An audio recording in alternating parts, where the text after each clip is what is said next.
Good evening, everyone. We will be starting shortly.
Board to the fourth MTA toll hearing, not tolls, fare hearing.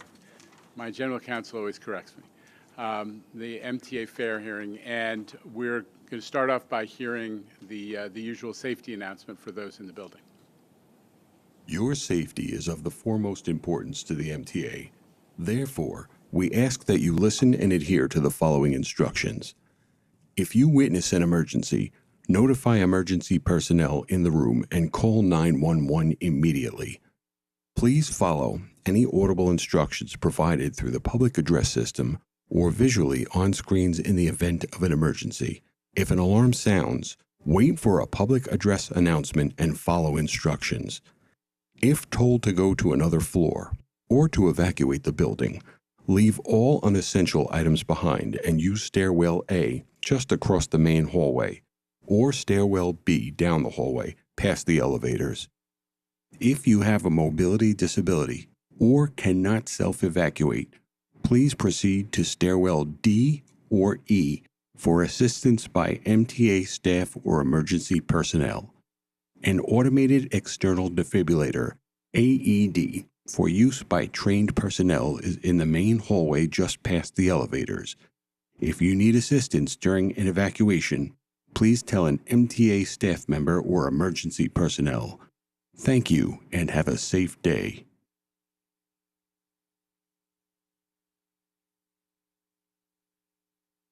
Okay. Well, before we do logistics, I just want to acknowledge MTA board members who have joined this meeting in person: David Jones, Neil Zuckerman, Sammy Chu, Sharif Solomon, Elizabeth Velez. I think Lisa Soren is here as well. And we have on the remote, participating remotely, Blanca Lopez and Randy Glucksman as well from our board. So thank you to the board members who have joined, as board members have. Jerry Bringerman, thank you for being here, a member of our board as well. Yeah, I looked at the wrong side of the table. Thank you. All right, with that, Danny, would you lay out the logistics for members of the public, please? Absolutely, Chairman Lieber. Good evening, everyone. My name is Danny Randell from the MTA. I will serve as this evening's hearing officer for this public hearing, the last of 4 public hybrid hearings, to provide the public with the opportunity to comment on the proposed changes to MTA fares affecting transportation on the subways, buses, commuter rails, the Staten Island Railway, and Access-a-Ride. Today's public hearing will begin with a brief presentation, followed by public comments from speakers in the room and remote via Zoom. As a reminder, only those who registered to speak will be able to give public comments. To make the public aware of these hearings, advertisements were published in 21 print media outlets, including multilingual outlets throughout the region. The MTA also provided notice of the hearings in multiple press releases, on the MTA website, on social media, and on multilingual signs and digital displays in stations, buses, and trains. The MTA's Fair Hearing website, new.mta.info/2023-fair-hearings, describes these proposals in detail. By participating in this hybrid hearing, you're consenting to be recorded. We encourage anyone joining via Zoom or live stream to take a short survey using the QR code or link currently being displayed. This survey helps us understand the effectiveness of our outreach. The link to the survey can also be found in the Q&A section of the Zoom. This hearing is an opportunity for members of the public to comment on the fare change proposals contained in the hearing notice. Members of the MTA Board of Directors, agency presidents, and senior staff are here today to hear comments from the public. MTA subject matter experts will be available to answer your questions about fare change proposals, both in the room and in the Zoom Q&A function. The Q&A function is available only if you are logged into the Zoom webinar online, and it is located on the lower portion of your Zoom window. If you are attending via Zoom online, type your question into the Q&A function. Subject matter experts may answer your question if it is deemed to pertain to the subject of this hearing. If you are in person, you'll recognize our staff members by their name tags.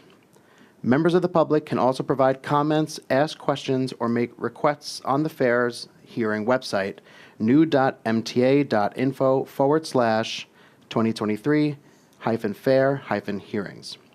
You may also send a letter to MTA Government and Community Relations regarding MTA Fair Hearings, addressed to 2 Broadway, 17th floor, New York, New York, 10004.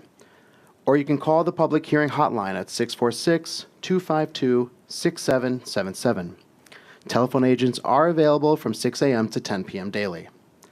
I should emphasize that all public comments, including spoken comments today and at other hearings, all correspondence, emails, and phone calls, will be transcribed and incorporated into the official record regarding the proposed fare changes and provided to all the board members so that they can review them prior to final consideration of the fare change proposals. For today's record, today is Monday, June 26, 2023, and the time is 6:12 p.m. Now let me briefly describe the procedure for today's hearing. I will call the names of people who have registered to speak in the order in which they are registered. The one exception here is that if those who have already spoken at a public hearing during this round of hearings will be moved to the end of the queue to give registrants who have not spoken at a previous hybrid public hearing the opportunity to speak first. We opened registration for today's hearing on Friday, June 2nd, 2023, and registration closed at 6 p.m. this evening. All participants will be muted upon joining the Zoom webinar. When your name is called, please enable your camera and microphone by clicking the camera and microphone icons on the bottom of your Zoom screen. Please note there will be a brief transition to allow you to access your video and microphone. We will give you 10 seconds to turn on your camera and microphone before moving on to the next speaker. In the event your name is called and you are not present, we will read your name again at the end of the hearing in the order it was initially called. When you begin your comments, please provide us your name and any affiliation you wish to announce so that we have it for the record. Speakers must keep their remarks to 2 minutes or less out of respect for all other speakers. The clock on the screen will indicate how much time you have remaining, and visual and auditory cues will remind you that you have 30 seconds left to conclude your remarks. If you run out of time, remember, you can always submit complete written testimony to supplement your oral testimony. American Sign Language and cart captioning are available at this hearing. The public notice for this hearing indicated that language translation services are available, but no request for those services was received by the deadline specified in the notice. To access captioning at the bottom of the screen, select CC, and you will be able to turn on or enlarge the captions based on your preference. You can also view the entire transcript for context if needed. Users will not need to adjust their screens to see ASL. As a reminder, this hearing is being live casted and recorded and will be available publicly on our YouTube channel and our website. Again, by participating in this hybrid hearing, you are consented to being recorded. Thank you for listening. And the chairman introduced our MTA board members, and I will introduce the senior executive staff who are here with us today. From MTA leadership, we have Jano Lieber, Shanifa Riera, Paige Graves, and Catherine Rinaldi. And then I will turn it over to John McCarthy, MTA's Chief of External Relations, and Jai Patel, MTA's Deputy CFO, for a brief presentation. Thank you, Danny. Good evening. We're going to do a quick presentation, as Danny said, on the roles of fares in our budget process, and we'll go into the proposals that we're putting forward today and highlight some of the promotions and the various pilots. First, I just want to go back to December 2022. This board adopted a budget as required by law, and it assumed a 5.5 increase in fare revenues would be necessary to balance the budget and avert a looming fiscal cliff. Earlier this year, in the fiscal year 2024 state budget was passed, and it provided funding to maintain service and even increase subway frequency despite lower fare revenue. Thanks to Governor Hochul and the state legislature, the budget agreement reached last month also included an additional $65 million to avert the higher than predicted fare increase.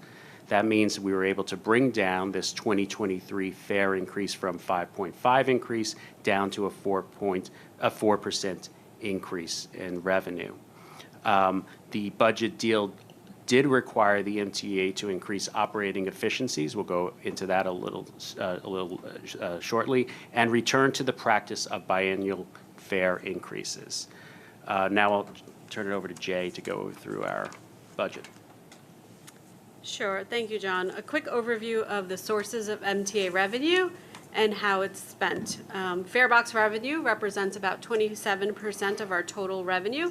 That's down from almost 40% pre-pandemic levels. Fare revenue is critical, but it only covers a portion of our operating costs. Operating costs include salary and health benefits, which account for 60% of costs, and other non-labor costs such as fuel and power. Transportation revenue bonds also support the system's much-needed capital investments and improvements. These costs increase over time, and modest recurring fare increases help offset a portion of these costs. I'd like to turn your attention to the screen, which shows the pattern of our fare increases over the years. You can see what happens when we go for over 10 years without an increase. As you can see, between 1990 and 2003, Customers are then hit with a massive increase to make up for that shortfall. What we've been doing since 2010 is having regular, predictable fare increases that keep track with inflation. We went away from that for a couple of years during COVID, and what this budget deal in the state does is it returns us to those regular fare increases that you'll see in 23 that we're discussing today. Over the last few sessions that we've had, we've heard from the public, and a couple of items that regularly come up we want to cover quickly, and it's how we're working with the city and the state to keep our fares affordable. First, we're working to keep our expenses in check through aggressive cost cutting. As mentioned, the state budget included it included the MTA saving $100 million this year through operating efficiencies. It also includes $400 million reoccurring in the out years on operating efficiencies, and we'll continue to work on those as the year goes through. The second thing that's come up regularly is what we're doing about fare and toll evasion.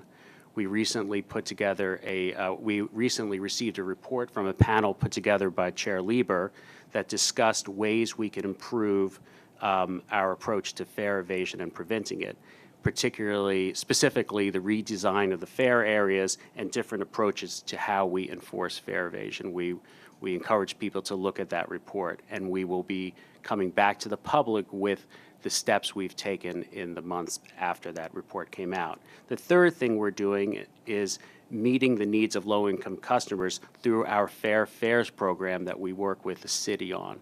This allows customers, low-income customers, to have access to half fare.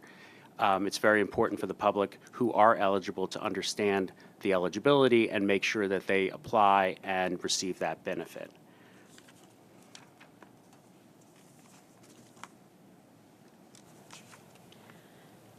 So I wanted to go over our approach for the 2023 fare increase. In December, we started working with several board members, many of whom are with us today at the table and online, to develop a fare package which focused on three main priorities: increasing the fare to help balance the 23 budget and future years, allocating the increases with an eye towards equity, and looking at customer behavior to responsibly prioritize our most frequent customers. The result of those meetings is how we came up with our 4% increase and how it applies across the board to our various fare products. Now I'll walk you through some of the examples of our permanent fare increase. The proposals vary by ticket type, but also yield a 4% revenue for us. Some quick highlights: the base fare for subways and buses is proposed to increase by 15 cents, the 7-day by $1, and the 30-day pass by $5. On the railroad side, weekly and monthly proposal is to increase it up to 4.5%. So when we discuss permanent fare changes, it also gives us an opportunity to discuss pilots and promotions. And this is sort of where we want to expand and look at different things and build upon our legacy products that we offer to look at sort of our capacity and delivering equity. With some of those goals in mind, we're introducing some new pilots this round. We're offering customers a 7-day rolling fare cap on Omni versus the static Monday through Sunday. So customers can start using a Omni, and their fare capping will begin on the day of their first usage rather than the set Monday period. Expanding city ticket to weekday peak for $7 and continuing the off-peak ticket for $5. We're also launching a new fare Rockaway ticket, and then we'll continue to maintain our deep discounts on the monthly tickets for the railroads. This helps sort of customers provide rail access with fare products that are reasonable to get into the city that subway customers currently enjoy. That ends our presentation, and I'm going to turn it back over to Danny to start the hearing process. Thank you, John and Jai. We will now move to the public comment portion of today's public hearing. I will call our first speaker of the night, When your name is called, if you are participating via Zoom, there will be a brief transition to allow you to turn on your camera and unmute your camera and microphone. Our first speaker this evening is Senator James Skoufis, followed by Assemblymember Bobby Carroll over Zoom.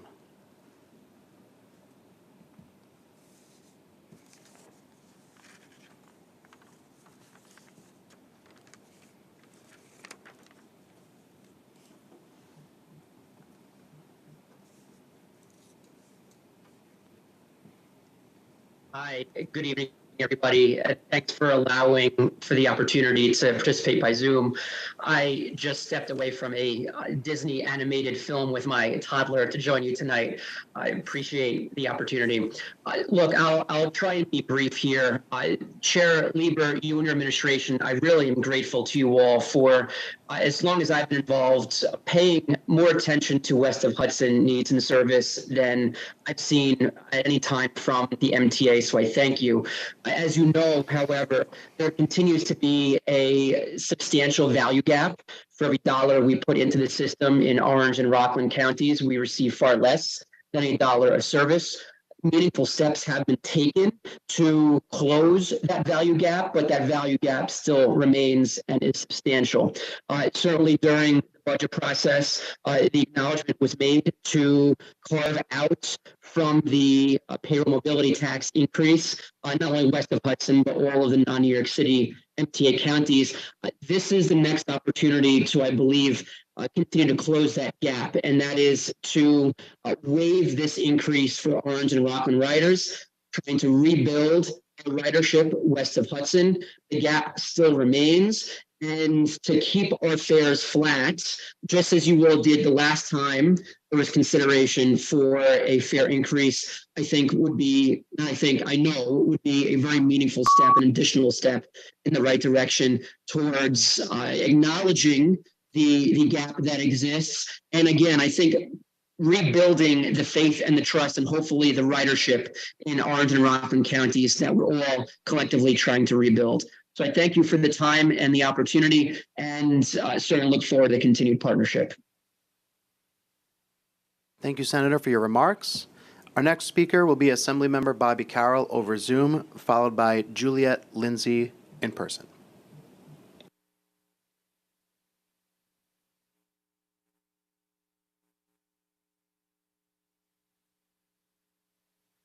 Good evening, and thank you so much for allowing me to testify over Zoom. And first, I would like to commend the entire MTA board and all the workers of the MTA, especially our subway and bus drivers and conductors, for the amazing job that all of you have done during these very trying times.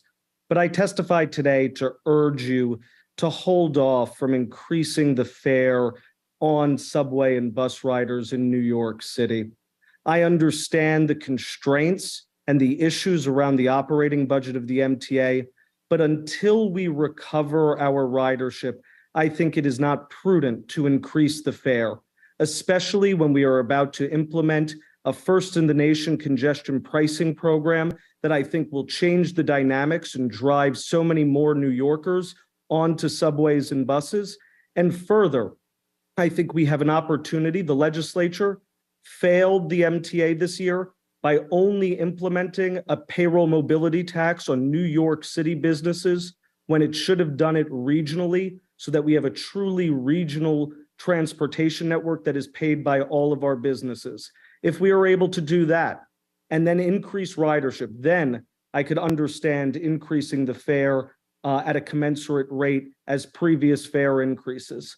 Finally, I would like to mention the Access-a-Ride on-demand pilot program. I am excited to see it expand, but I do want to note that there are so many of my constituents who this program has been life-changing, who otherwise would not be able to go to appointments, go to work, or meet friends and family members. And I hope that this board understands that the increase from $2.75 to $5 and the capping of rides over the month could cause mass disruption, especially for those neediest New Yorkers. And I hope there is real care taken. Thank you so much. Thank you, Assemblymember, for your remarks. Our next speaker will be Juliet Lindsay, followed by Jess King. Good evening, and thank you for allowing me to speak. My main concern is that I'm a senior, and there's no AM peak senior discount for inbound trains. And, I'm urging you to try to change that policy for a number of reasons. I mean, I'm part of the baby boomer generation where there is a big influx of seniors who have to work longer because of rising cost. And I don't understand. I wrote an email and I got a response, and they were saying it was tax supported, and it's an agreement between New York and Connecticut. And because of the increased operating costs for AM peak trains, but I just don't understand how you're saving any money by not having this discount for seniors. So I just hope that, if you have to make an agreement with Connecticut, if it can be done, because I plan to work. It doesn't matter how long I plan to work. I want to work as long as I want to, but I also am working because I have to, and it is a cost. I'm taking Metro North because it eliminates 2 buses and a train in an hour of my commute going inbound. Outbound, going home, I do take the subway and a bus because it doesn't matter what time I get home, but it does matter what time I get to work. So, I'm just hoping that there's some consideration for a senior discount. Thank you. Thank you for your remarks. Our next speaker will be Jess King, followed by Malik James over Zoom.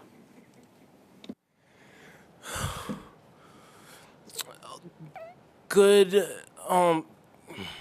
evening, everybody. I'm glad I had the chance to speak here today. I'm very nervous speaking in front of such a large crowd and live stream, so I'm going to try my very best to just get through it without stuttering or anything. Well, my main concern is, I understand the fares had to be raised because ridership hasn't yet reached pre-pandemic levels and may never again, among other factors of which I forgot. Have any of you considered lowering the fares by at least 10%, expanding reduced fare options to senior citizens, more senior citizens, and or expanding the free buses pilot program that's currently being tested out to other routes that have high ridership, such as the B41 along Flatbush and Brooklyn? Thank you for your remarks.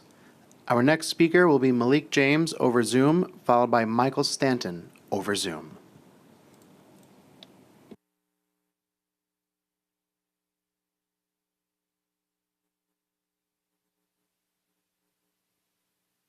All right, good evening. My name is Malik James. I'm the Executive Director of the New York City Council's Black, Latino, and Asian Caucus.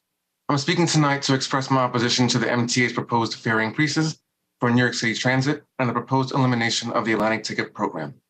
Millions of people use the New York City Transit network daily. The proposal to increase the fare from $275 to $290 will disproportionately impact low-income Black, Latino, and Asian individuals in transit deserts. Per a 2016 report, 1 in 4 low-income working-age New Yorkers stated they could not afford subway or bus fares. 1 in 3 stated they did not take jobs further away or even look for them due to MetroCard costs. Increasing fares will exacerbate these problems and make the MetroCard less accessible to a larger group of people. Furthermore, the current Fair Fares program is inadequate in offsetting the impacts of this fare increase. Currently, fewer than 300,000 residents receive benefits from the program out of the nearly 1 million eligible for it. New York City already has one of the most expensive public transit systems in the nation, and a fare increase will not serve our communities, but instead place a greater undue burden on us all. In addition, sunsetting the Atlantic Ticket program in favor of the City Ticket will not serve the interests of Southeast Queens residents. The City Ticket does not foster interagency collaboration like the Atlantic Ticket does. It does not offer a weekly ticket option, with which customers are also given a 7-day unlimited Metro card. The city ticket is only offered on off-peak trains, unlike the Atlantic ticket available for off-peak and peak trains. The proposed peak hour city ticket, slated for release later this year, will be $2 more expensive than the Atlantic ticket's one-way option, costing $7. Furthermore, even with the Atlantic ticket offered only via physical vending machines at eligible stations in Brooklyn and Queens, it's been markedly successful.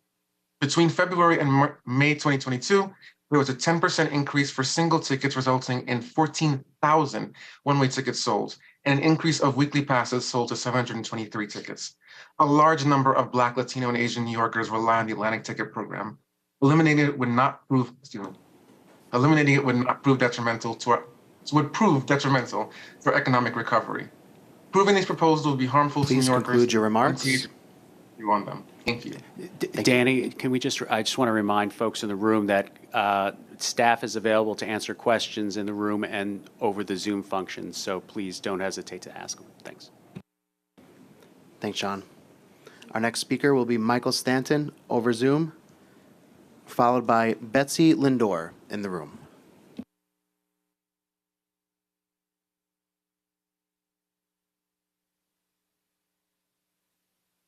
Good evening. My name is Mike Stanton. I live in White Plains, and I'm a regular rider on the Harlem Line and the subway. I am speaking tonight on behalf of the Metro-North Railroad Commuter Council.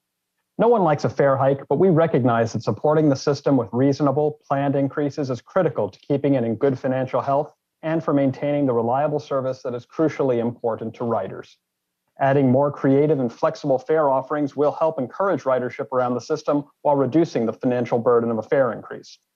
We support capping the cost of monthly ticket fares for commuters living the farthest from New York City at $500.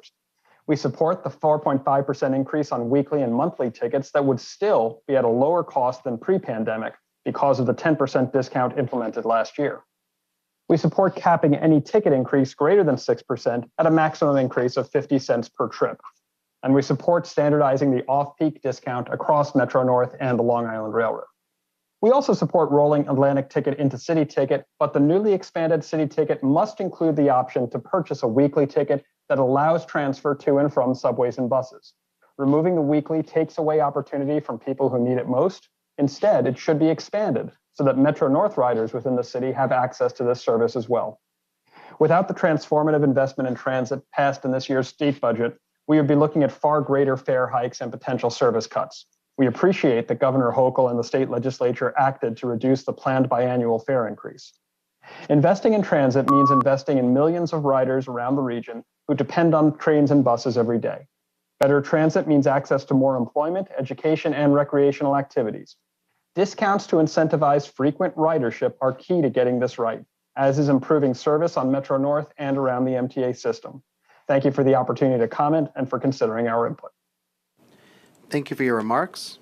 Our next speaker will be Betsy Lindor, followed by Councilmember Sylvina Brooks Powers over Zoom.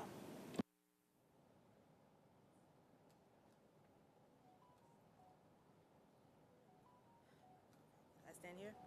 Hi, okay. Okay, never. Hello, good afternoon, good evening, everybody. My name is Betsy Lindor, and I am a resident of the Bronx. And I appreciate the opportunity of being able to be here in person and comment about the proposed fare hike that is going to be proposed around Labor Day. So let me get to my speech. So my comments concerning the fare hike is that how I feel about it isn't fair. The majority of New Yorkers who depend on public transportation, as myself, get around New York City are struggling in all avenues of life, you know. As an individual, like I said, as myself, who depend on public transportation, raising the fares to me means more financial stress and added on to a lot of people's lives outside of, you know, people in the room and people who are watching at home, but just everyone who depend on public transportation, MTA in general. Pretty much everything in society is raising in cost, just like, you know, AKA inflation, like housing, food, education. So adding $2.90 to the fare is just personally, just a lot, and everything else pertaining to weekly Metro cards, monthly Metro cards, Metro North, so on and so forth. So throughout the years of taking the subway, I've seen people begging for swipes or asking station clerks permission to enter the turnstile just to make it, you know? So overall, it will all fall on the consumers like myself, and we all have to be the ones to deal with it. So it's just, to me, it's just unfortunate, and I really hope there's other ways you could work around this issue instead of just raising the fare hike. So that's how I feel about it. Thank you very much. Thank you for your remarks. Our next speaker will be Councilmember Sylvina Brooks Powers, followed by Councilmember Gail Brewer, both over Zoom.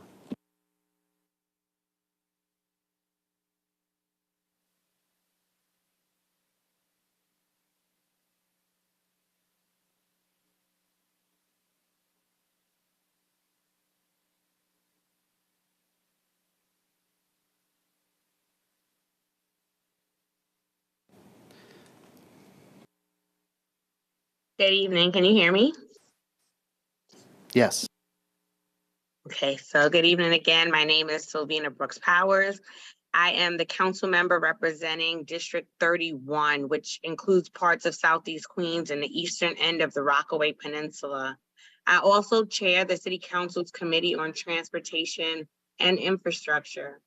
My community has been historically underserved by public transit, which is part of why I emphasize the crucial importance of equity in every conversation I lead at the council. I believe deeply in the affordable transportation as a public good and in the right for every single New Yorker to access it. It is with equity in mind that I express my concern over the proposed fare increase for subways, local buses, and paratransit. This will not impact all New Yorkers equally. For some residents, the additional charge will not register, but it will strain the wallets of others, especially low-income New Yorkers and in outer-borough communities like mine.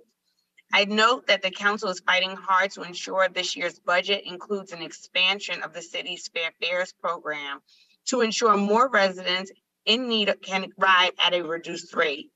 I also want to express my support for the expansion of City Ticket. So many New Yorkers, particularly in the outer boroughs where subway access is often lacking, rely on commuter rail to get where they need to go.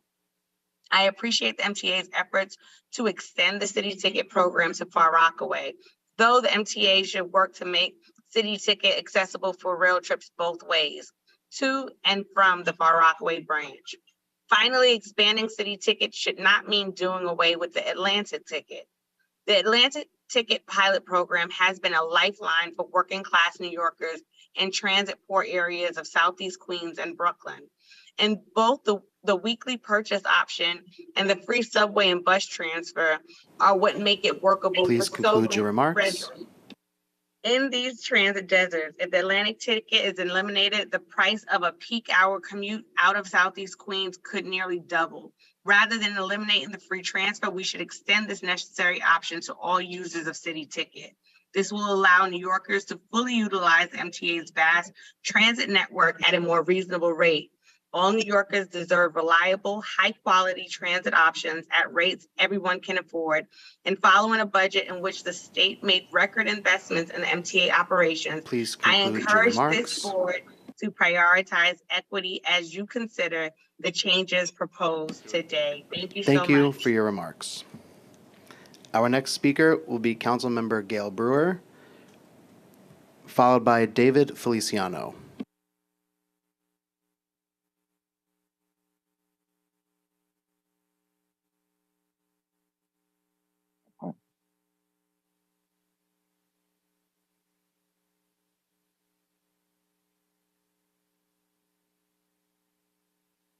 Hi, it's Gail Brewer. Thank you very much for the time. I represent the Upper West Side of Manhattan. Subway ridership in my district is still at 76.7% of what it was before the pandemic. And we know, thanks to the MTA, it is safer, it is more frequent, and it is more reliable. to encourage ridership, but we still need more support. The 4% hike on the base fare is higher than I'd like to see, but lower than it was initially thought due to additional funding for the MTA in the state budget and the governor. Increases to weekly and monthly unlimited ride Metro cards are modest. Service is expanding and revenues from congestion pricing will fund capital improvements such as greater accessibility for subway stations, although I know I voted for congestion pricing twice, but we need to have a lot of input. The 60th Street, the demarcation line is in my district, and there's a lot of concern from residents and businesses. Fare discounts and deals reduce the burden of hikes and incentivize ridership. Most important is the Fair Fares program. In the City Council, we have been pushing Mayor Adams to expand Fair Fares eligibility from 100% of the federal poverty rate to 200%. The change would expand the number of city residents eligible for the program to 1.7 million, up from 932,000 who currently qualify, according to the CSS. There are many more low-income individuals with limited resources who rely on public transit and are now eligible for the program. I also support changing the fare cap on a rolling 7-day period rather than the current fixed Monday through Sunday period. I would like to see a monthly Omni fare cap as well. As an Omni user, I totally support this program. However, as a frequent bus rider, there are many instances in which the reader for Omni is not functioning. So I ride for free. The MTA is losing money and needs to fix the Omni technology. I support a peak city ticket for railroad customers to travel within New York City on weekends, as well as making it available to Far Rockaway riders. Thank you for the opportunity to testify. Thank you for your remarks. Our next speaker will be David Feliciano, followed by Sabil Manai. Wait, 1 second.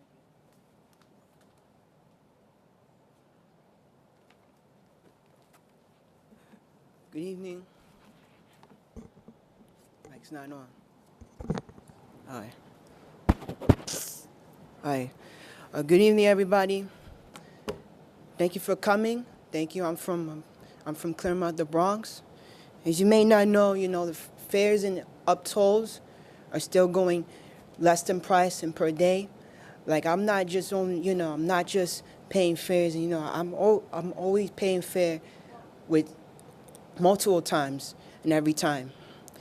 Every time, like during the month and every decades and every couple years, we've seen tolls are going up and then go down, then crossing the bridge and tunnel, the same thing in the same way there. But here's a reason why that I'm looking at the key performance. It looks like most of the customers, monthly survey, like going up in Clarendon and the ridership buses and still in paratransit, they're going up and taking. It's not just going to events, be going back and forth and coming home and wasting your time on timeline. But the thing is, what about safety, security? And I'm seeing all this, negativity, incident reports that felonies, incident customers, and train conductors, and train operators get assaulted, and this is like unacceptable. We can't continue this. Listen, I'm not here for you guys. Listen, I'm not here for riots. I'm asking these Democrats, all these governor and mayor, you guys late from Buffalo, and we can't continue this. And first of all, we can't continue to live on a train or a bus like that. We need to continue to give them, provide services, have a good life, and send them, places like home and housing. That's it. That's my conclusion. Thank you, guys. Thank you for your remarks. Our next speaker will be Sabil Manai, followed by Ariel W. on Zoom.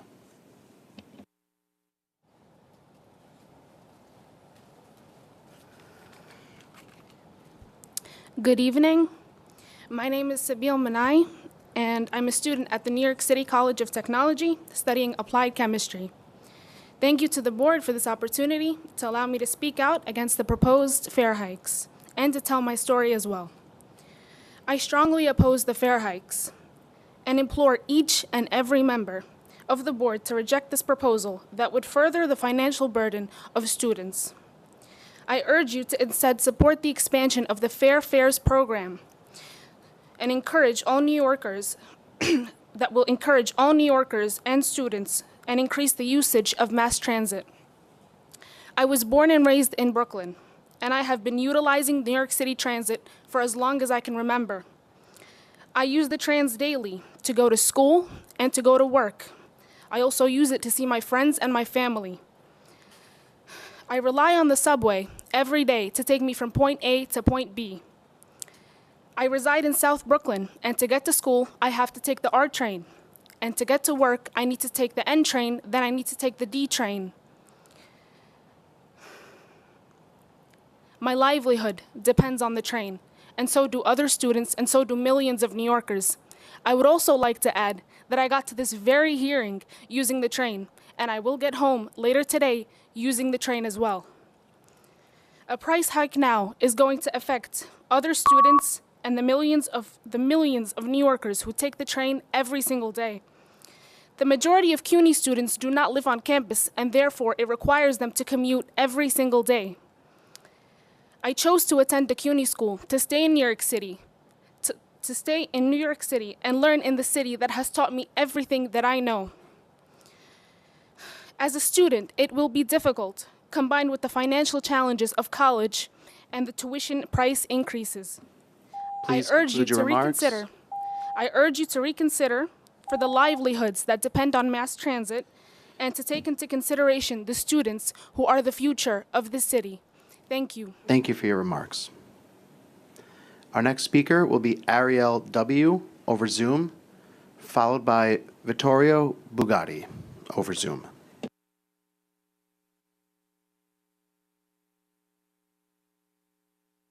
Hello, my name is Ariel, and I am a resident of New York City. New York City is in a unique role to be a leader in the areas of sustainability and creating systems to combat historic inequality. Further, we are in a unique space to receive a large windfall of cash from the federal government and individual drivers in the form of congestion pricing. Let's align our actions to the words of our community leaders.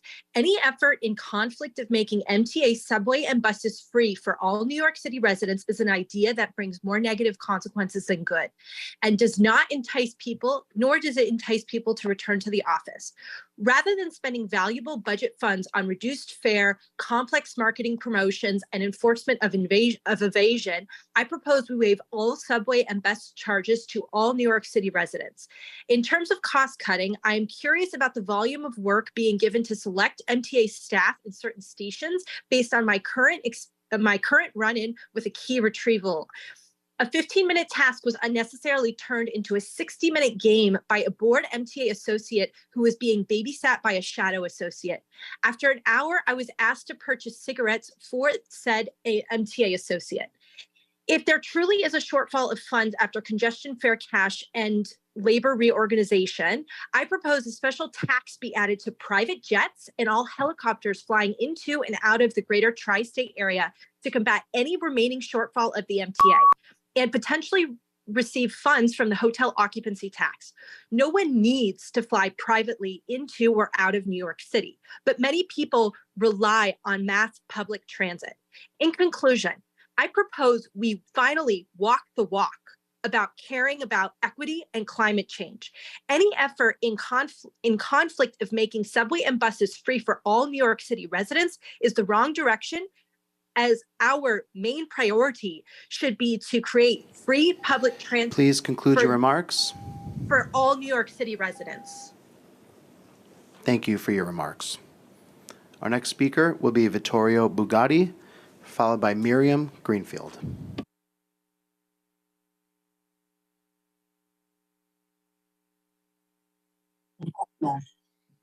Good evening. I'm Vittorio Bugatti, leader and founder of the Express Bus Advocacy Group. Myself and a large majority of the members in my advocacy group are vehemently opposed to this fare hike for the following reasons. Number one, The MTA has been unable to get its fiscal house in order and has lost over $1 billion from fare beating over the last several years. You can't expect us, the taxpayers and your riders, to continue to pay for such gross incompetence and negligence. You need to develop a tangible plan to mitigate what has become a financial albatross to the public authority. Roughly 40% of the fares go towards your operational budget. Fare beating must be addressed in an expeditious manner. 2, you have asked for and received more funding from the state and the city recently, and will receive funding from congestion pricing. But because of debt obligations, riders will likely not see any service improvements. That is inexcusable. Express bus commuters in the outer boroughs have long asked for more frequent service and an increase to the span of service, neither of which you have been able to do regularly since the city has reopened. And number 3, you are still unable to consistently meet your own express bus schedules because you still have not hired enough bus operators, which means commuters in the outer boroughs and subway deserts see daily service cancellations and longer waits. We refuse to pay more for less. When are you going to hire enough bus operators to meet your schedules? This has been going on for the last, since COVID. And you still have all of these cancellations on a regular basis. And we should not be paying more for less. That is what's been going on for a long time now, and it is inexcusable. So you need to get your fare beating situation under control, which you've been talking about for years at all of these board meetings, some of which I have attended. I am tired of hearing about it. Come up with a plan and fix this mess. Please conclude your remarks. That's my comments. Thank you. Thank you for your remarks. Our next speaker will be Miriam Greenfield, followed by Arnell Halper over Zoom.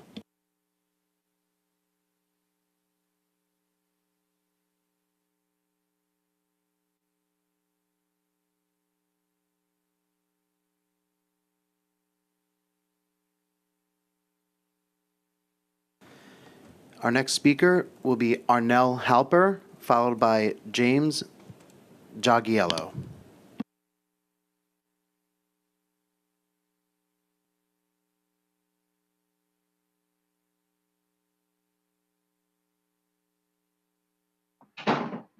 Hello?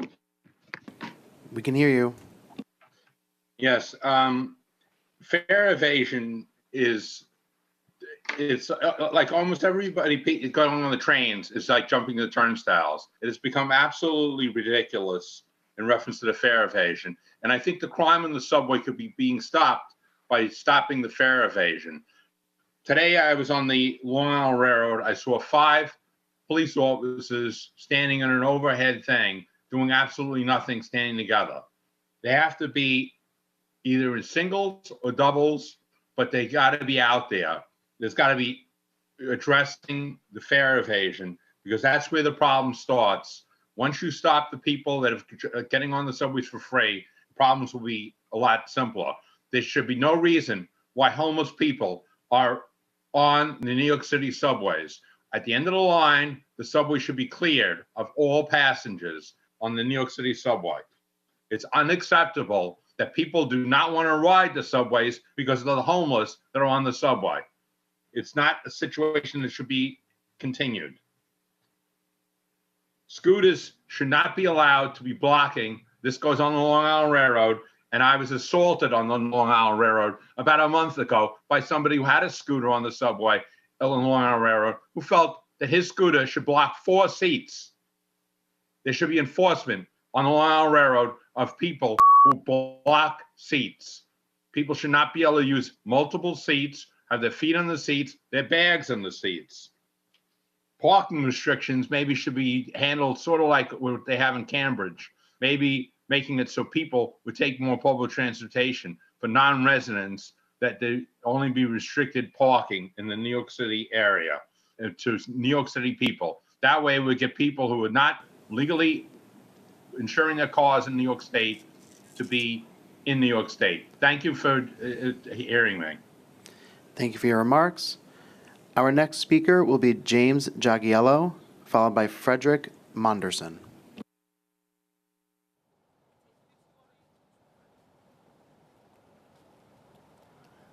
Yes, and I agree with the with the last speaker who just said that they need more enforcement on fare evasion.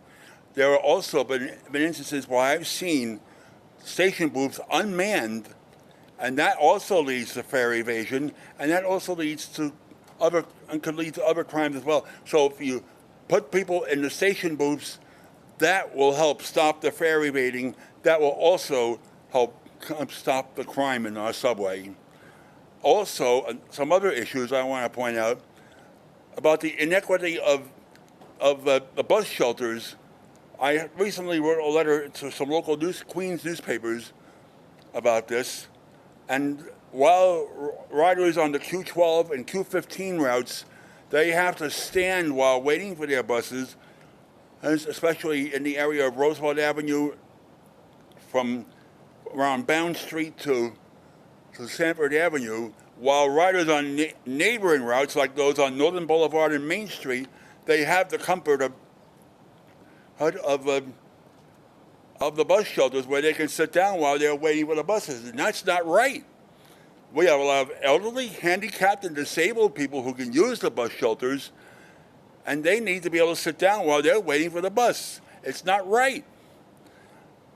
And another thing, and when the trains get into their last stops, sometimes the conductors do not allow enough time for everyone to get off the train before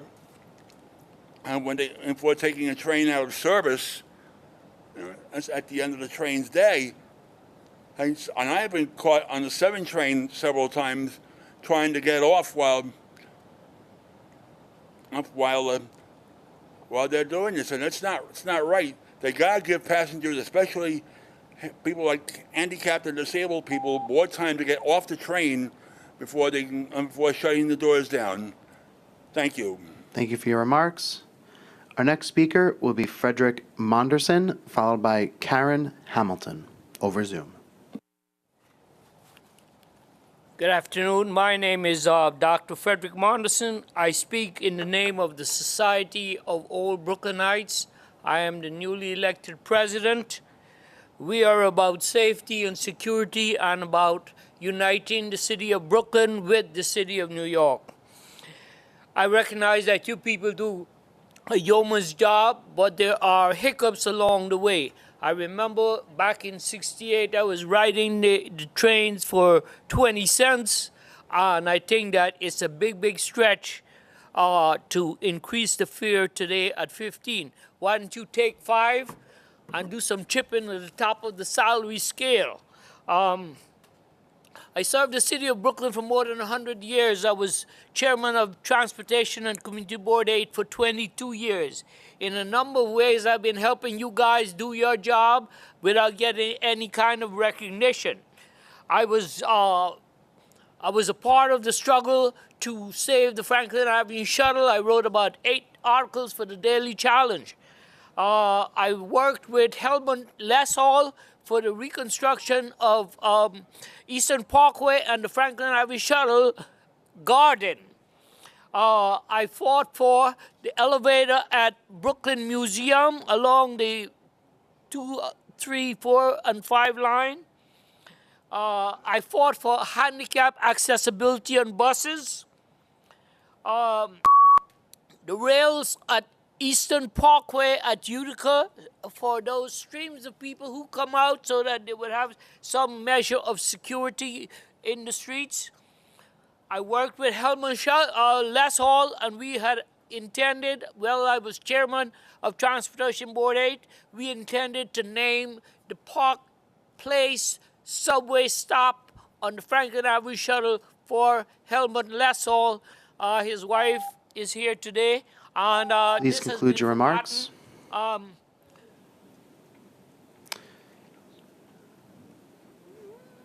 want to thank you. Thank you for your remarks. Our next speaker will be Karen Hamilton over Zoom, followed by Mikhail Castillo over Zoom.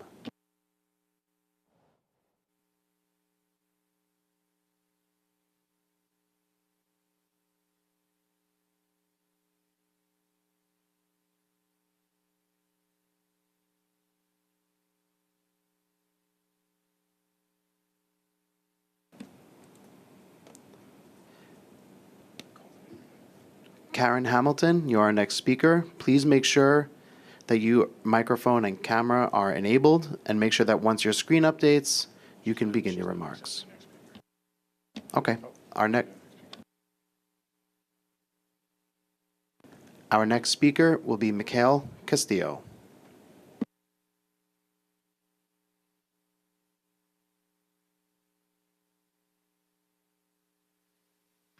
Okay, hi. Good evening. I'm Mikel Castillo. I am a student at Pace University, and I am also a resident of West Harlem, New York.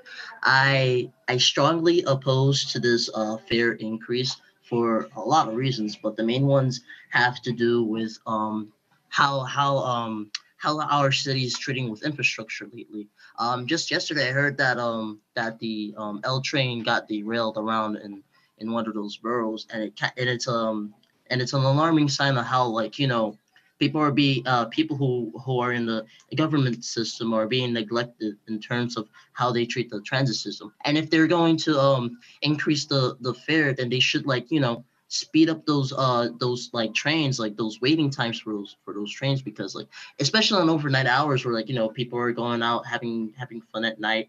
And if we're gonna, like, keep increasing our rates and then have our trains, like, having our waiting times for our trains for a longer period of time, then we would, like, not like, we will lose our trust in the transit system. And also, the more we increase our fare rates for our trains and buses, the more you gotta trigger people who are like fare beating and all that stuff. So why not just hold on for the fare increases for a moment, instead of just, like, or ask the people around them on a survey, just to make sure that that whether or not people could accept those fare increases, man. And to end it up, like, allowing people to have fare increases for trains and buses is like allowing Nick Castellanos to hit deep left field at City Field. So again, I highly oppose to those fare increases, and that's all I have to say. Thank you. Have a great tomorrow, and go Yankees. Thank you for your remarks. Let's go Mets for the record. Our next speaker will be Karen Hamilton.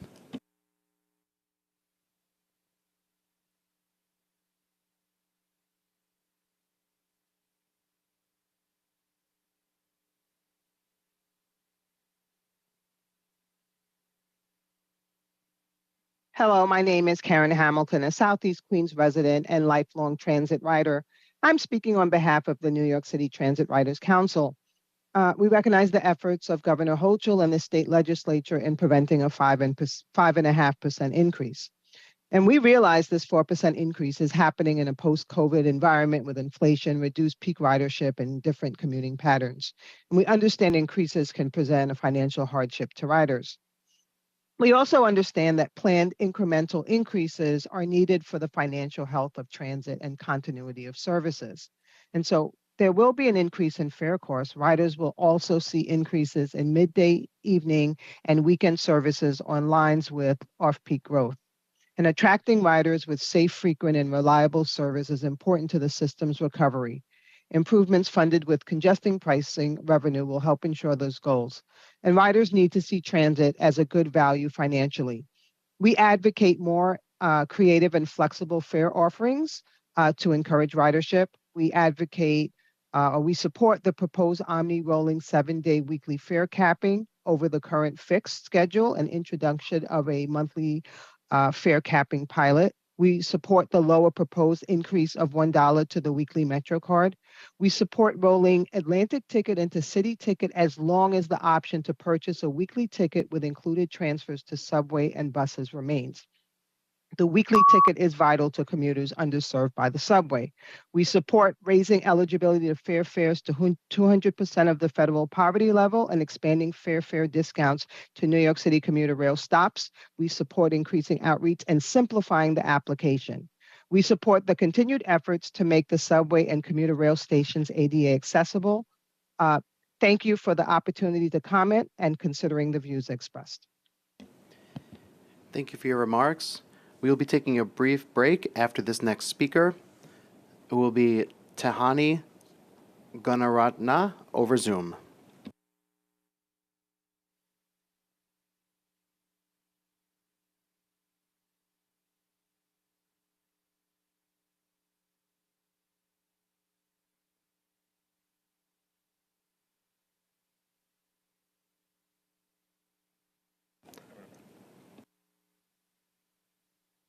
Hello, good evening. My name is Tahani Gunaratna. I'm a resident of Howard Beach, Queens, who uses the subway daily. But more importantly, like many other outer borough residents, I rely on the express bus daily to get to and from my job in Manhattan. And now, over the past couple of months, I've been attending some meetings held by the MTA where they've graciously, just like today, accepted input and opinions from riders. But those discussions have been around proposed service changes, reductions, and route changes.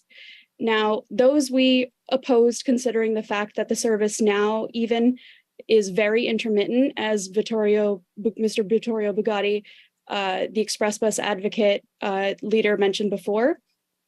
But to have this discussion about reducing service and route changes in tandem to only increasing the prices simply doesn't make sense to me. Many of these people, like myself, live in a transit desert, whether it's Howard Beach or other areas of Southeast Queens or the Far Rockaway, for example, and we have no choice but to take the express bus and pay this price of $6.75 that we're already paying each way in order to not have a 2+ hour commute.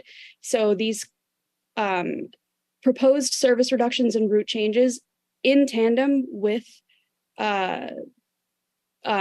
fare increases simply doesn't make sense to me. And I urge you to reconsider on either one side of those. I understand and appreciate your efforts to manage your budget and manage your ridership, but I think is really unfair to riders who are traveling from so far to only make our commutes longer and more expensive at the same time. Thank you. Thank you for your remarks. We will be taking a 5-minute break. The time is 7:09. When we return, our next speakers will be Burton Strauss, followed by Jessica Spezio.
Your seats.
Good evening. We will resume the public comment session. Our next speaker will be Burton Strauss over Zoom, followed by Jessica Spezio in the room.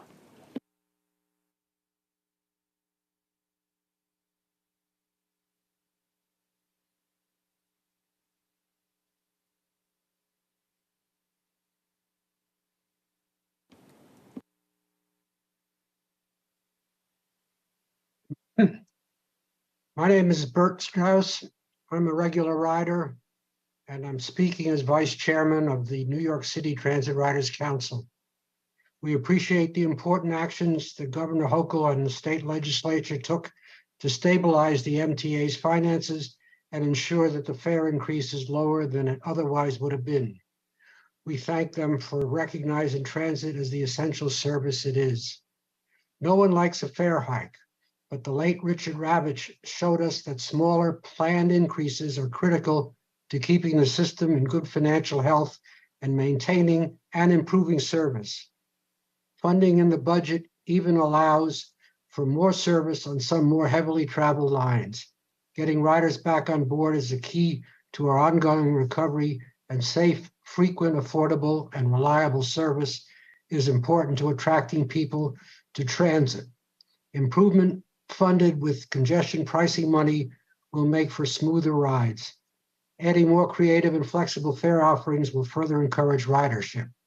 We support the proposed change to Omni weekly fare capping to a rolling 7-day period over the current fixed schedule, along with the introduction of a monthly fare capping pilot.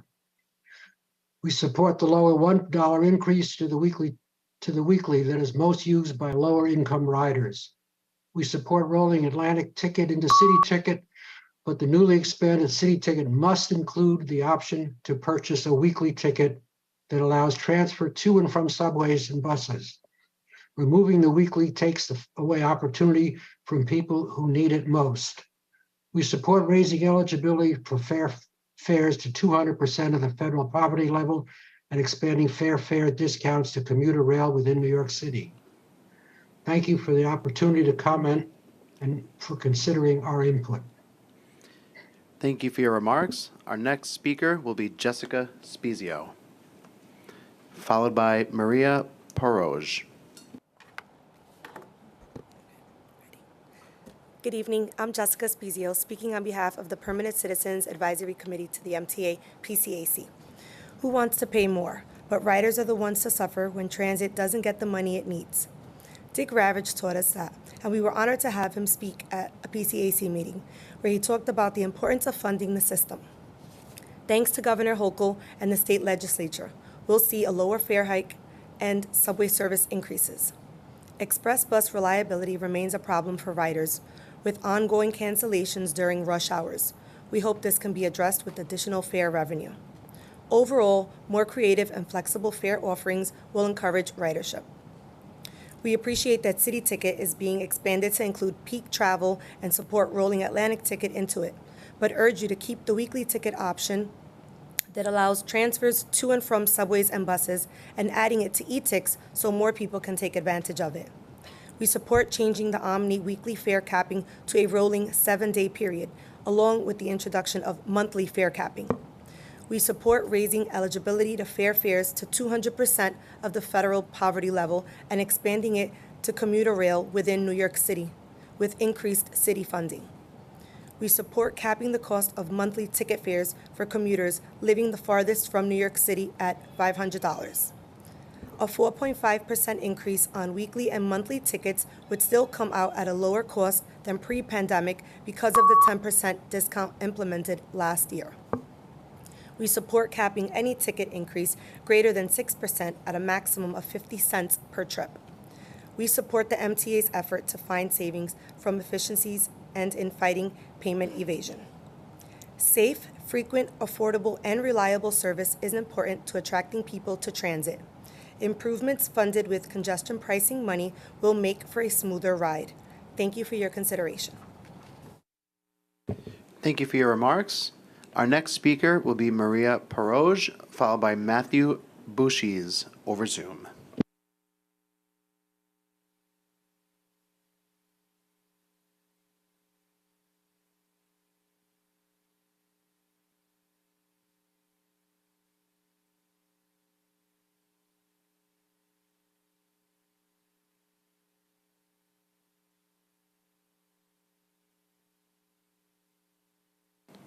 Maria Paroge is our next speaker.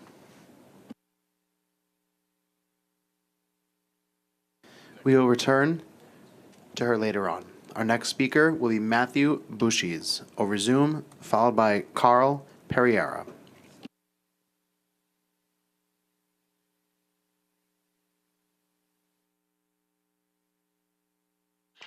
Can everyone hear me? Yep. Thank you, Mr. Randall. Good evening, everyone. Well, I'm here to express my opposition with the toll increases for the MTA. I'm just curious who's the one that imposes the toll rate, because last Thursday I was at a Port Authority meeting asking the same thing. It is ridiculous that, people have to pay like $2.75, especially for low-income communities. Where should I? In Maryland, when Larry Hogan was governor, he took the tolls down. Well, at the same time, the MTA should be doing it as well. And for example, if I was the governor of New York, whether I was a Democrat or Republican, I would veto the fare hikes as a result. Hopefully you will be reconsidering it on the toll fare increases, to reconsider that, and the fare, especially for disabled people like me who has autism. Thank you for considering, and God bless you. Thank you. Thank you for your remarks. Our next speaker will be Carl Pereira, followed by Andrea Graham over Zoom.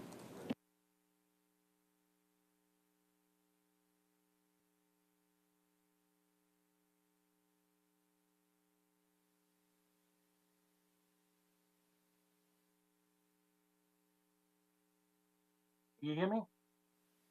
Yes. Good evening. This is Carl Pereira, member of Passengers United. At this hearing, I would like to suggest that under the Omni fare collecting system, that the MTA incorporate a daily fare cap of $5.80 per day for all subways and local buses, which would equate to 2 local fares per day. For reduced fare passengers, such as seniors and the disabled, this would then be 50% of the $5.80 amount, which would be a $2.90 daily fare cap for those reduced fare riders under this proposal. This additional amenity under the Omni fare collecting system would ensure that no regular rider would pay more than 2 regular local fares per day, and no reduced fare rider would pay more than 2 reduced fares per day. A daily fare cap would also indirectly provide unlimited rides on all subways and local buses for the entire day after a rider pays 2 daily local fares. A daily fare cap could also be incorporated within the rolling 7-day fare capping program, with no negative effects on that separate cap. We at Passengers United believe that a daily fare cap under the Omni system makes sense for New York City residents, and some other cities have already included a daily fare cap within their Omni fare collecting system, such as Los Angeles, California. Thank you very much. Thank you, and have a nice day. Thank you for your remarks. Our next speaker will be Andrea Graham over Zoom, followed by C. Wilkinson over Zoom.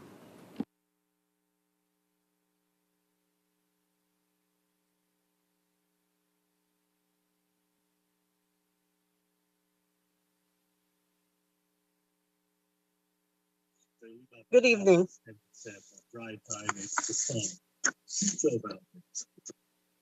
Good evening. Can you hear me? Yep. Good. Okay. My name is Andrea Graham, and I live in Co-op City in the Bronx. I oppose the fare hikes. I will say, I believe before raising any fares, the MTA needs to clean up its act, get its costs under control, reduce the overtime fraud and fare evasion before trying to make up for the shortfalls in its budget on the backs of the transit riding public. I think the Omni cards should not cost $5 and they should be a monthly option.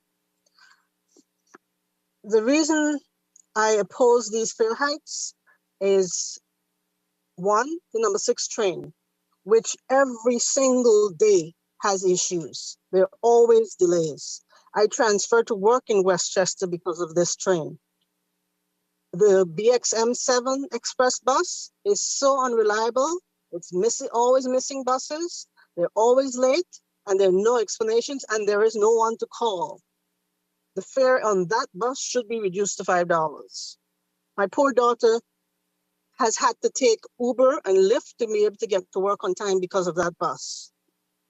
And finally, I'd like to see the Metro North running to Co-op City. Unfortunately, the way the MTA works, I probably won't live to see it. Thank you. Have a good evening.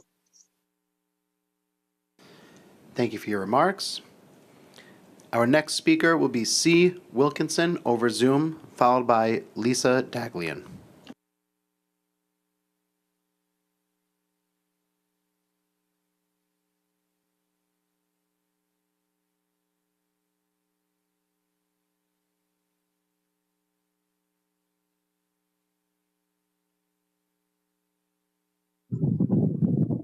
Good evening. I'm just I'm trying to get my little speech here. I'm sorry, where is it?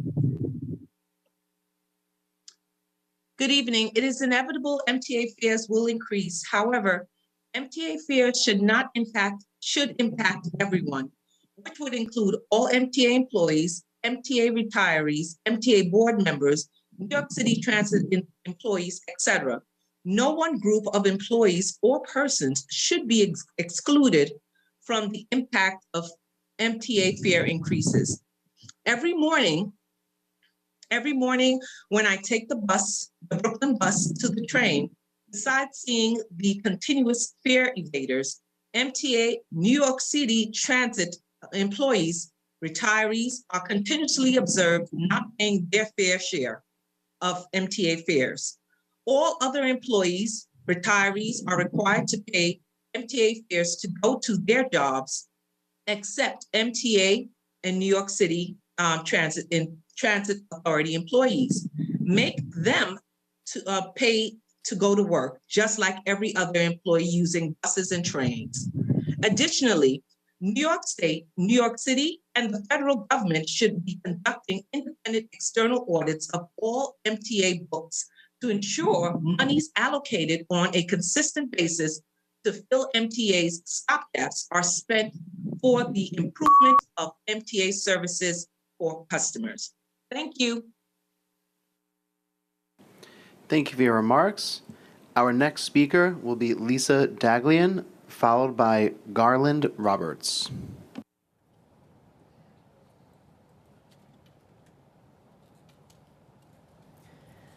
Hi, good evening. My name is Lisa Daglian. I'm the Executive Director of the Permanent Citizens Advisory Committee to the MTA. Tonight, I'm speaking on behalf of Rich Cottagio, who lives in Orange County, is a member of our Metro North Railroad Commuter Council, and is a regular rider on the Port Jervis line. This is Rich. While we generally support the small regular increases on Metro North over larger, less frequent increases, we can't support dissimilar treatment for west of Hudson riders who have subpar service compared to east of Hudson Metro North lines. West of Hudson riders do not have a one-seat ride into the city and need to transfer at Secaucus. These proposed fare changes would lead to a greater increase for many west of Hudson riders, a fare that simply would not be fair in exchange for less service and midday service gaps. Currently, there are 68 Hudson Line trains running from Tarrytown to Grand Central every day, but on the Pascack Valley line from the similarly distanced Spring Valley to Penn Station, only 18. There are 33 daily Hudson Line trains between Poughkeepsie to Grand Central, but only 13 Port Jervis Line trains. For years, the fares on the Port Jervis and Pascack Valley trains were more or less comparable to the fares for similar distances on the Hudson Line, even with less service. But in February 2022, East of Hudson Metro North riders and LARR riders got a 10% discount on monthly tickets as part of the numerous fare pilot programs. That discount was not extended to West of Hudson riders.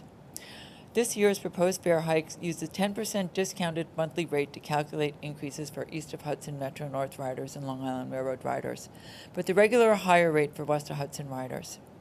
This is an example of need for parity for fare costs across all of Metro North.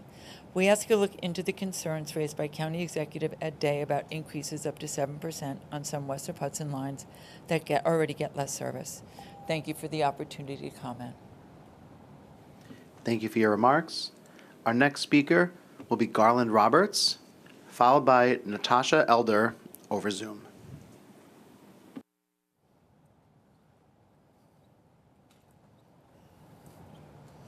My name is Garland Roberts, retired engineer, former Assistant Secretary of Defense under George Herbert Walker Bush, and one of the men that saved the Lem Project.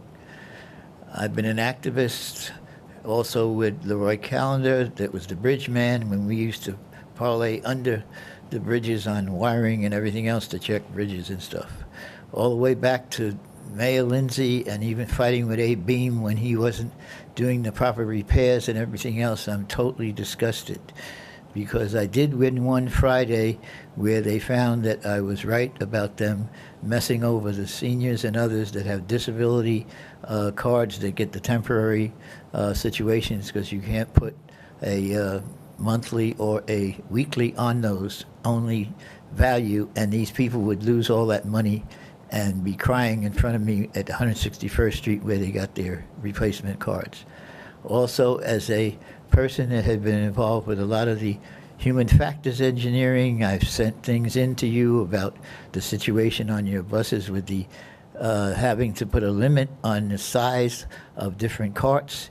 The people that are designing the buses are not dealing with the situation that they came with a stroller, and I don't know what kind of stroller they got. They must be mini midgets. But my main thing is that there was a commitment last Friday that we will definitely deal with the people that are being hurt and also messed up at the B35 bus, especially at Simpson Avenue, that are falling. You made all these changes without somebody like the guy from England that went and actually changed. There was supposed to be people calling in from businesses in that area that only have 50% business, since we have to return the Simpson bus situation and also deal with B15 and many other situations that I will turn in something in writing as well. Thank you for your remarks. Our next speaker will be Natasha Elder, followed by Paul Hoffman, both over Zoom.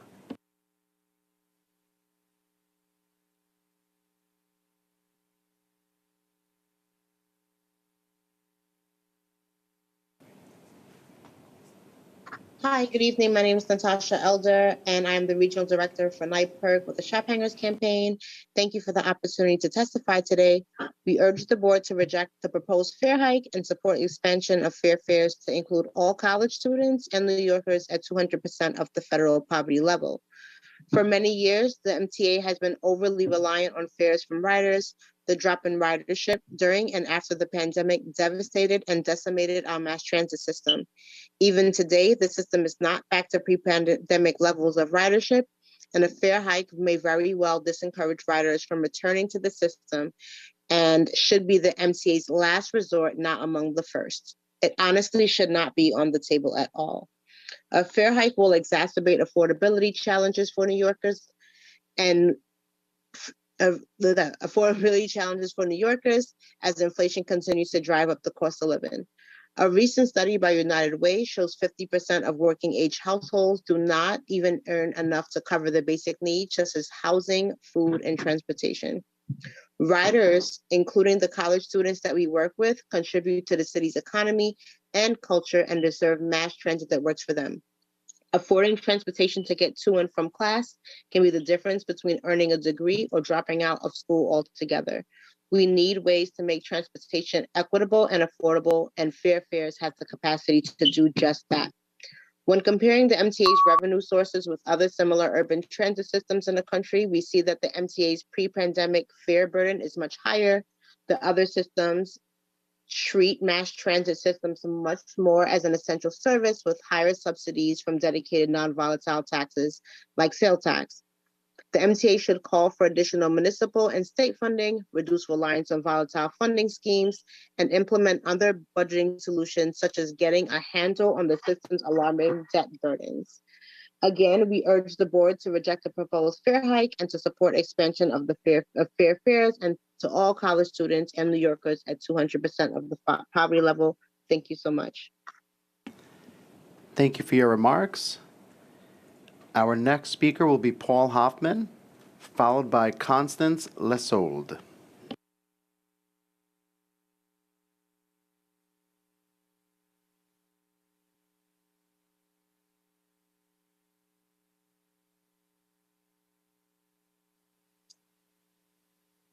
Hello, my name is Paul Hoffman, and I'm a resident of Brooklyn, New York, and speaking out against the proposed fare hikes. The transit death spiral is a phenomenon in which a transit agency experiencing a funding crisis raises its fares, which leads to lower ridership, which leads to a funding crisis. That in turn leads to service cuts, which leads to lower ridership, which leads to a funding crisis. This leads to increased fares, and I'm sure you can see the cycle. If any of this sounds familiar to New Yorkers reliant on the city's public transit system, that's because the MTA has been in a death spiral for at least the last 6 years. We've seen fare hikes and service cuts, which has created a transit system that is expensive and unattractive to use.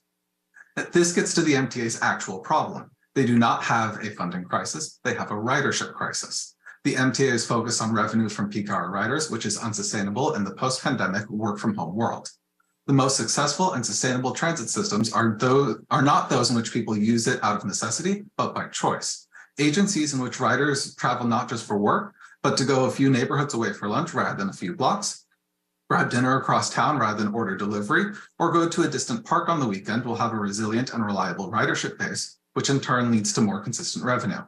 Anyone who's ever traveled by bus or subway during off-peak hours knows it can be a nightmare. Service is incredibly infrequent and is often truncated without viable alternatives. The service the MTA provides is unattractive for the moderate rider, and should the MTA raise its fares, they will further alienate these choice riders. As an alternative, these full fare riders will turn and are already turning to e-bikes and e-scooters. For roughly the cost of a year's travel on the subway, an e-bike can provide transportation across the city as fast as the subway can, with far greater reliability. That is an attractive use of money. $275 for a 12-minute wait for a train that's going to be delayed is not. $290, well, they don't call it the death spiral for nothing. The MTA needs to address its ridership crisis by making service more attractive. A fare hike is only going to exacerbate your problems. Thank you for your remarks. Our next speaker is Constance Lesold, followed by Yuki Endo.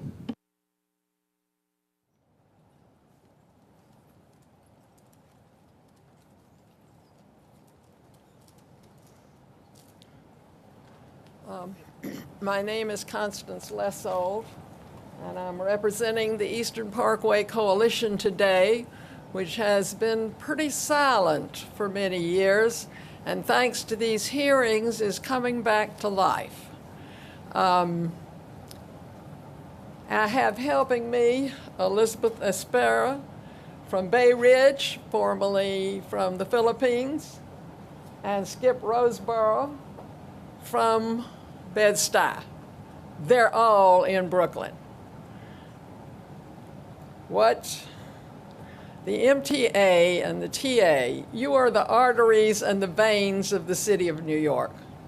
You reach out to everywhere, and you've got to connect everywhere. If you leave anybody out, it doesn't work. And if you leave out a whole lot of poor people, it's going to work even less. Right now, on the edge of Crown Heights, where the Eastern Parkway Coalition is, and Bed-Stuy, you have the Atlantic Avenue Men's Shelter, where there appear to be like thousands of immigrants with no MTA cards to go anywhere. This situation cannot continue. People have to be able to get out. They have to be able to, if nothing else, go to the Brooklyn Botanic Gardens where they can go for free if they know to ask for a community pass. Right now, we're asking for restoration of the B71 between Park Slope and Crown Heights, going all the way from the waterfront to Weeksville. We got to connect our neighborhoods. They have to talk to each other. They have to live with each other. There's not enough east-west transportation.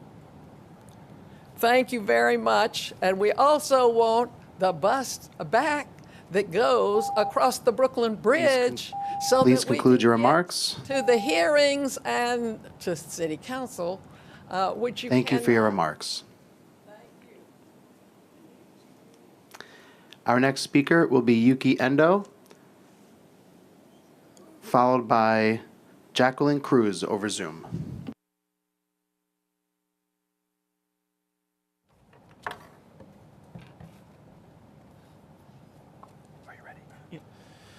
Hi everyone, how you doing? My name is Nick Fasano. I'm an MTA employee, and I'm going to be reading the following on behalf of Yuki Endo, who's standing to my right. He's a resident of Jackson Heights and Passengers United.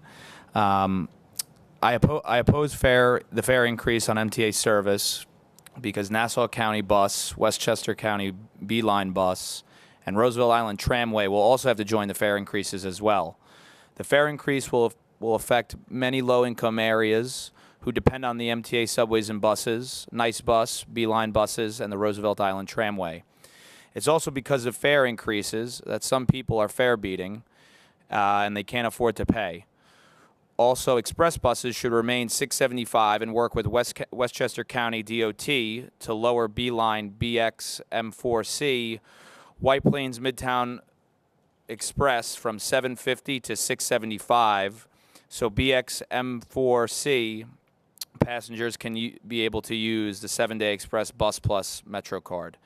If the fare increase happens, the MTA should also work with Port Authority of New York and New Jersey PATH trains so that they will accept the MTA's unlimited Metro card since they're the same price. If people using regular Metro cards, they'll get the free transfer between the MTA service and the PATH within 2 hours. This will make commuting easier for those who travel between New York City and Jersey City/Newark. I do not support the 15% increase on Long Island Railroad Metro North because the Long Island Railroad mainline weekend shutdowns has no shuttle buses. I also do not support the toll increases because many people depend on cars too. Please also save the Long Island Railroad Atlantic ticket. If Atlantic ticket cannot be saved, please combine it with the $5 all-day city ticket with Metro North, Long Island Railroad, so that they have free transfers to MTA subways and buses, Nice buses, and B-Line local buses. Thank you. Thank you for your remarks. Our next, apologies. We have exhausted the list of registered speakers in the room. If you believe you are registered for today or tonight's hearing, but have not heard your name called, please speak to a member of the staff in the room to indicate that you are here. We will now go back to the Zoom room where Jacqueline Cruz will be our next speaker, followed by Jeremy Kaplan.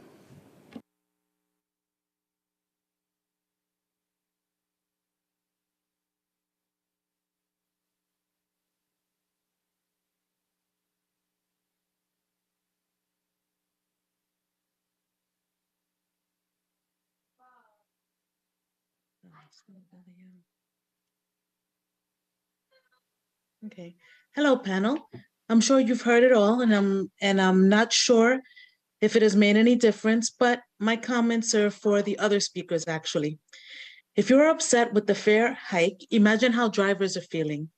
They don't even use the system, and yet they're going to be charged, and it is okay with everyone. But the issue isn't the drivers or the riders. The problem is the MTA. If you look at the breakdown of where the money received by the MTA is spent, you'll see that over 75% of all they raise is spent on salaries. Yet, every time we turn around, they are proposing new projects. How? With whose money? But you see, if they propose more projects, then they can always say they need more money and turn to us or the government or the city, and around we go. Me, I get one paycheck. I get one paycheck. And with that, I have to do everything from feeding my family, clothing my family, housing, which is going up, doctor's visits, school expenses, vacations, everything, all with one paycheck. How?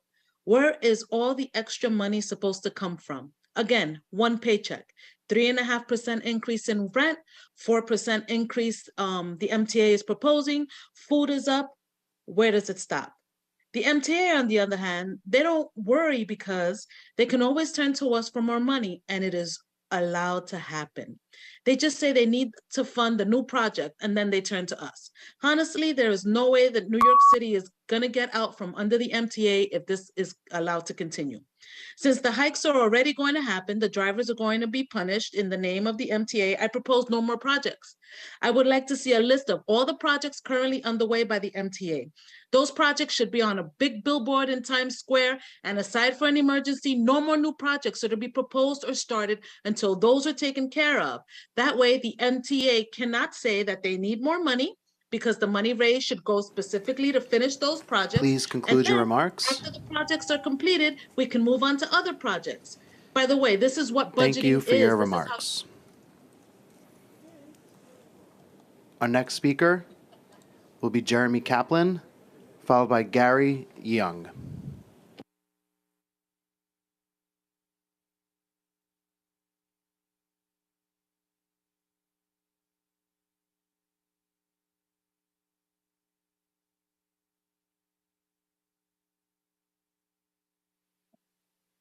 Hi, can you hear me? Yep. Okay. Yes, hi, I'm Jeremy Kaplan. I'm a parent in Sunset Park, and I'm highly against the fare hikes. I was disappointed to hear that there was even going to be a 15-cent fare hike. I think, as some of the other people have mentioned, we need to make sure that we're actually accommodating the new types of ridership that we're having, and we need to not have a fare hike because we need to promote ridership as much as possible. And I think the biggest thing, as a number of people have mentioned, is we need to actually encourage people who aren't commuting all the time to be using buses and the subway. And I think part of that is disincentive of increasing the fares again, and that the fares are too high. And I'm disappointed to see that Albany actually didn't do as much to tax people to actually keep the fares and fully fund it. Because I think the free bus program that they promoted is a great idea. I think that's going to encourage a lot more people. And I think as a parent as well, one of the most important things is making buses more accessible with children and with strollers. I see the pilot program to allow more strollers on buses to make them more accessible. I think that will bring a lot more people onto buses that don't usually take buses, but I think it's unconscionable right now to be raising it. And I know that later on we'll be talking about a $3 fare, and then 2-3 years from now, $3.25. That's too much. So we need to be talking about Albany taxing the rich on this and raising it, because ridership aren't paying their fair share in taxes. Thank you so much. Thank you for your remarks. Our next speaker, Our next speaker will be Kazi Sazid in person. And then, we will go to Gary Young over Zoom, followed by Kazi Sadid.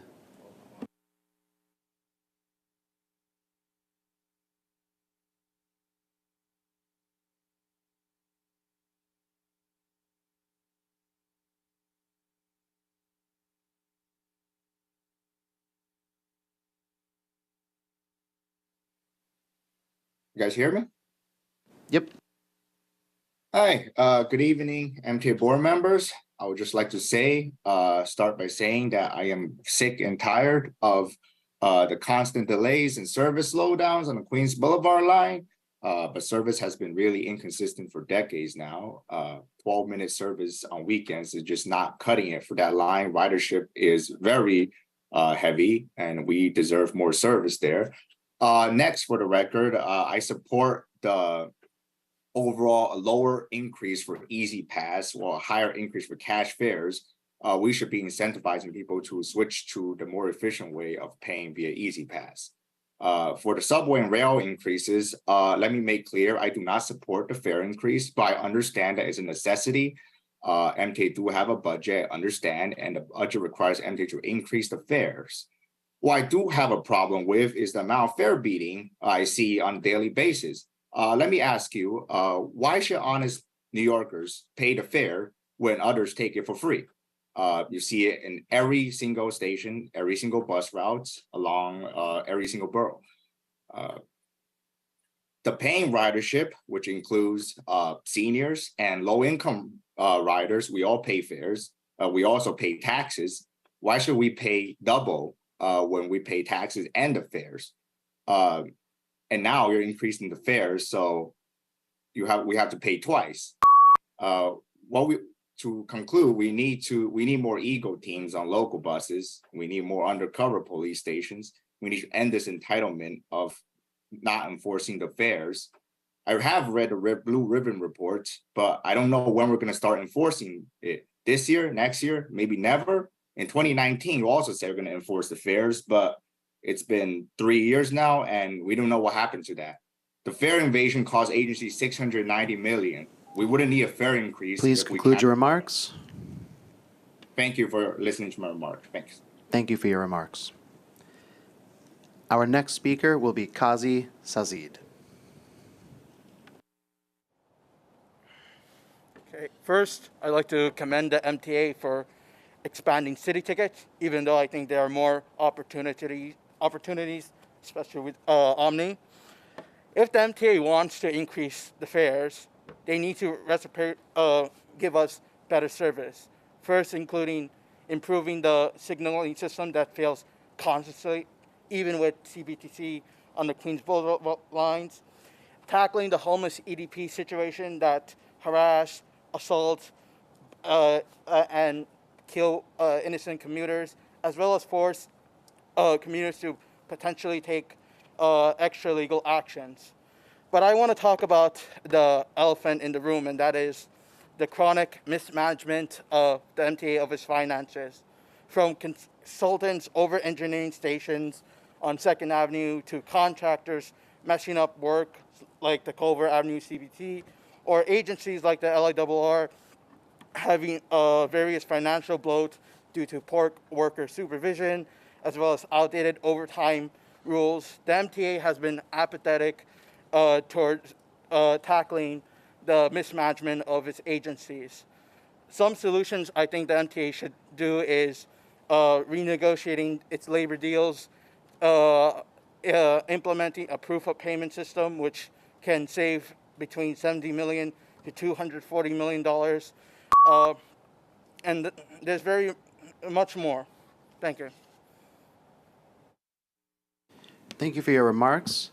Our next speaker will be Celso Garcia over Zoom, followed by our final speaker of this evening, Charlton D'Souza, also over Zoom.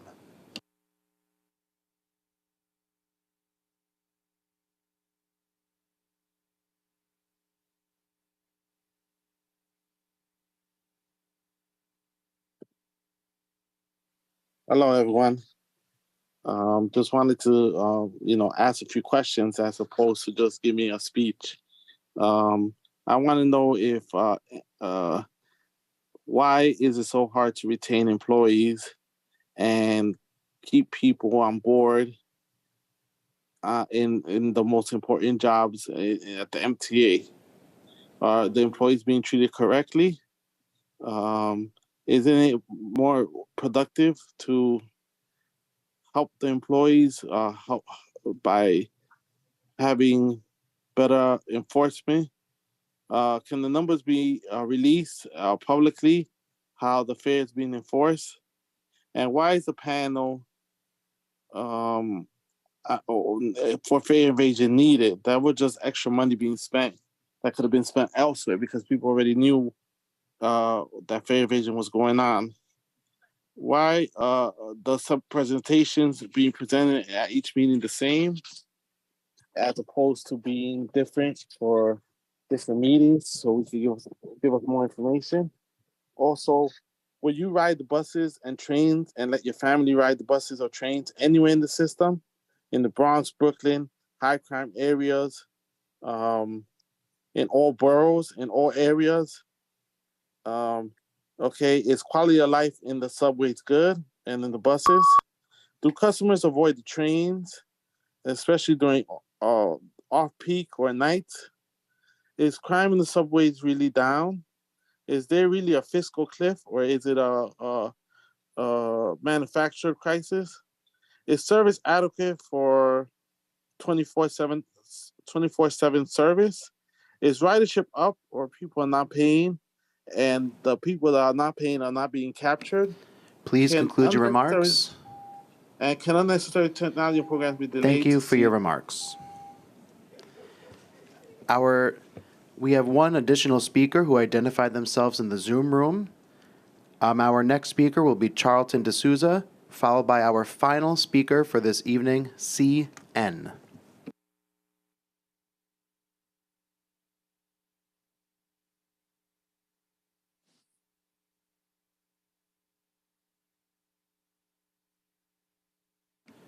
Please unmute yourself. Okay, can you hear me now? Okay, so can you hear me? Yep, we can hear you. Okay, sorry. Okay, so my name is Charlton D'Souza. I'm the president of Passengers United, and we are outraged that, Long Island Railroad commuters who travel from East Long Island, they're paying the same fare as Grand Central and Penn Station customers, but they're getting substandard service. And they're getting a shuttle train where they have to wait 20 minutes for a shuttle train during middays and nights. And during rush hour, the problem with the shuttle trains is they miss their main connection. So if you go to Port Jefferson, now you have to wait another hour or so. And this has gotten ridiculous. And I've been back and forth with the MTA on this. They're not listening to us. But I do want to say one thing. With the Atlantic ticket, we need the weekly pass program, which I'm holding right here in my hands. This is the $60 unlimited Atlantic ticket.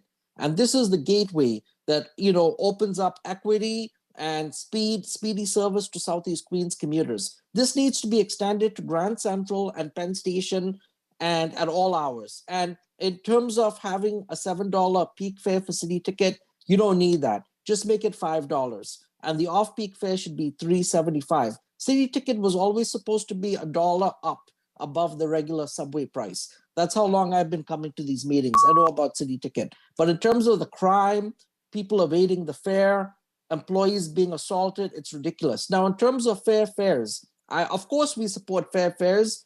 And, I want to thank the board member, David Jones, because he was the one who got fair fares implemented. And he worked very hard, he and his organization, to get that going. So David Jones, big shout out to you. And unfortunately, there's other people trying to say they created the program. They didn't create it. It was David Jones. Please conclude your remarks. We support it. Thank you so much. Thank you for your remarks. Our final speaker for this evening will be CN.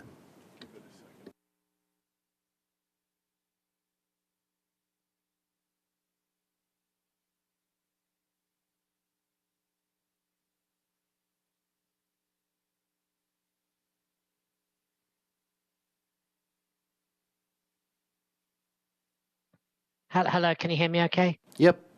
Oh, thank you very much. I'm very grateful for the opportunity to speak today at today's meeting.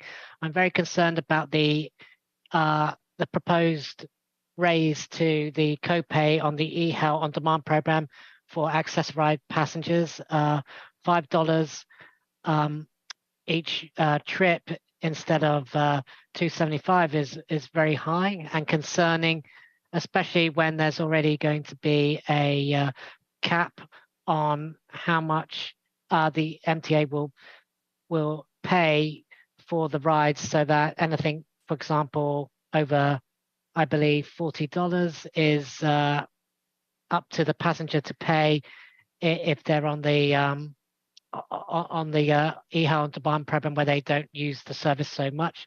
If there's someone who uses it a lot, the cap is $25. So I'm very concerned about this because there's many people on SSI who unfortunately do not work due to their disability, their chronic disability, and I'm worried about how they're going to be able to get around this fine city of ours to events in the city, to cultural events, to other events for people with disabilities and things like that. So I hope that the board members might be able to think about maybe dropping this plan for a $5 copay on the eHealth on Demand program. I'm also concerned about the rationing of rides and also this cap. I feel like this is going to isolate people in their own borough. People won't be able to go from borough to borough. For example, if someone's in Queens and they need to go to Manhattan for different activities or maybe a medical appointment or something like that, they're going to have an issue if they can't afford the rest of the cab your fare. remarks. Thank you very much. I'm grateful for the eHealth on Demand program. I just would like you guys to know Thank that you it's for your really remarks. helped.